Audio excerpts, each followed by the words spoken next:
Баршаңызға қайырлы күн. Бүгін ерекше пирогтардың бірін дайындайтын боламыз. Бұл пирогтың атауы жемісті құймалы пирог деп аталады.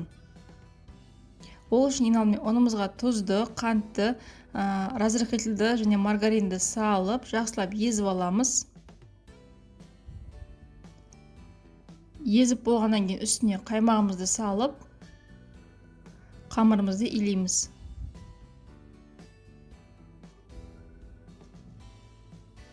Қамырымызды жақсылап илеп болғаннан кейін бетін пищевой пленкамен жауып, холодильникке 30 минутқа қойып қоямыз. Осы кезде құймағын дайындаймыз. Ол үшін бізге ыдысымызға 2 дана жұмыртқамызды жарып, үстіне қантымызды салып, ванильный сахарды салып, жақсылап араластырамыз. Араластырып болғаннан кейін 2 ас қасық ұн салып, жақсылап массамызды тағы да араластыратын боламыз. Кейіннен ең соңында қаймағымызды салып, тағы да жақсылап араластырамыз. Құймағымыз дайын. Енді қамырымызды жая берсек болады.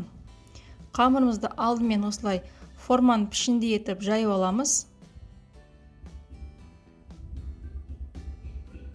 Кейіннен жайып болғаннан кейін формамызға аударамыз. Енді формамызға аударғаннан кейін бортиктерін көтереміз, яғни шеттерін шаншқымен тесіп аламыз. Мен мұнда вишняны қолдандым, сіздер кез келген жемісті қолдансаңыздар болады. Осылай жайып болғаннан кейін біркелкетіп, үстіне құймағымызды құямыз.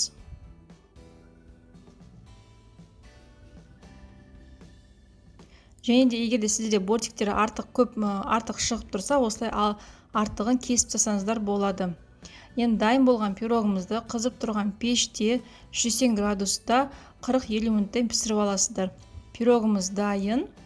Енді формасын алып тастасақ болады. Өте дәмді, ерекше бұл пирог болып шықты.